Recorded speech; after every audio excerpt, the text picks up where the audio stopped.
Let's go ahead and get to number 8, Cincinnati at 9-0 versus number 9 Georgia at 7-2.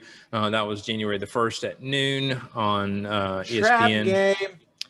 Yes, Shook. no doubt. And it was Chick-fil-a Peach Bowl from Mercedes-Benz Stadium in Atlanta.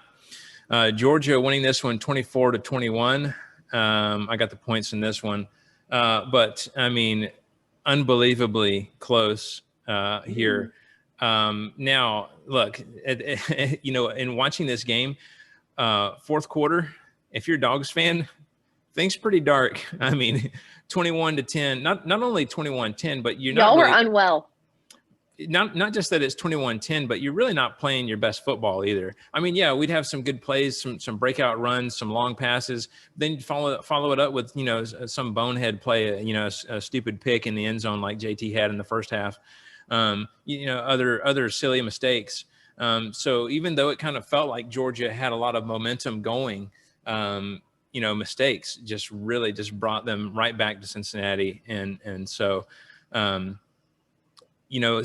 big plays in this game. Obviously, Jack Podlesny makes those 3 field goals, including the game winner. Defensive lineman Jordan Davis blocks Cincinnati's field goal in the second quarter. I mean, that's huge, and especially as you look at the total there. So let's just take a moment and talk about Jack Podlesny. Walk-on kicker.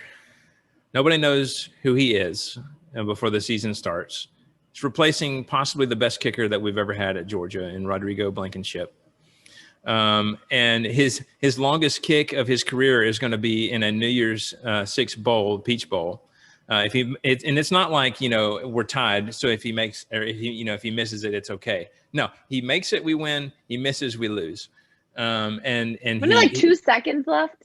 Well, after the field goal, yes. Yeah. I think there was like 5. And then after he kicked it, it was 2 after that. Or however many was on before that. But, he just nailed it. And with some room to spare. And he celebrated by kneeling and giving thanks. I mean, just what a moment. It was just amazing to watch. I'm not gonna lie, I got a little teary eyed. But man, Jesse, let me start with you this time. And just obviously, Georgia had a good fourth quarter, scoring 14 unanswered. But what are your thoughts just on this game and how it went in general?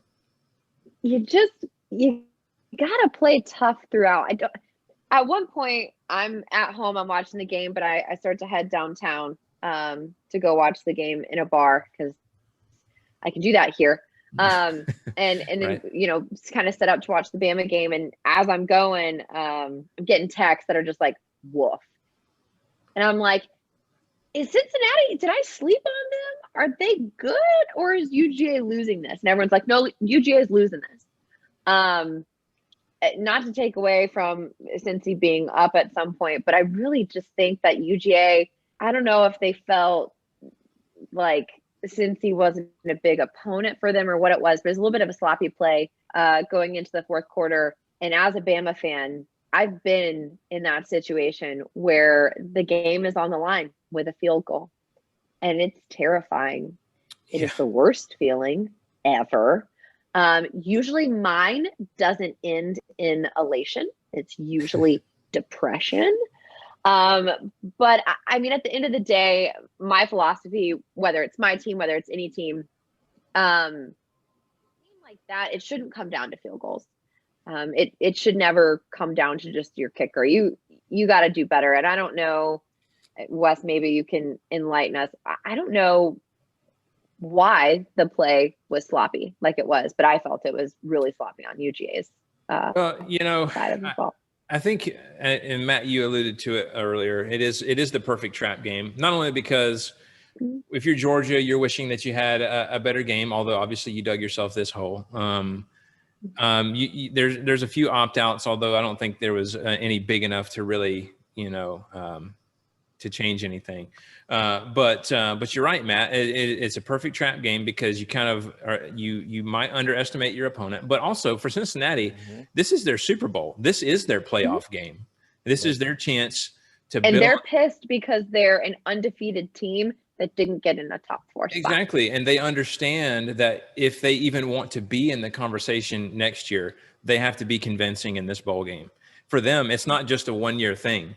Especially if you're a group of 5 team, it's not just this year. You have to think, I need to impress them. So next year they'll be like, oh, maybe we should include them this year, at least under the, the current setup. So, you're right, Matt. What were your thoughts on this one? I like I said, thought it was a trap game. I thought that Cincinnati was going to come in wanting to prove something. Georgia was probably going to be thinking, hey, this is they don't have mid-majors anymore, but this is a smaller team. We'll be able to kick them around a little bit. They'll keep it close for a quarter and then we'll be done. But that wasn't the case. I'm a little surprised that Georgia was able to pull this off, because I think going into, I don't have it right in front of me, they were down by 2 scores going into the fourth quarter, were they not? It was 21-10 going into the fourth. So 2 scores. Yeah. So I just, it's not a good look. It's not a good look. I kind of feel like Kirby probably didn't get them prepped like he should have. And I'm not going to do that, Wes. I'm not going to do that. I could see the wheels turning. You're thinking this is going to be a Izzy Markrick version 2.0 conversation again, but I'm not going to do that. But I'm just saying this is some Markrick kind of stuff. Right. We're going to find out a little bit more next year, because we have a lot of people returning. Fortunately, a lot of people have said they're going to return. So it'll be a little bit more of a, indication of what he can do as a coach, I guess. But, obviously every year is kind of a lesson into itself. So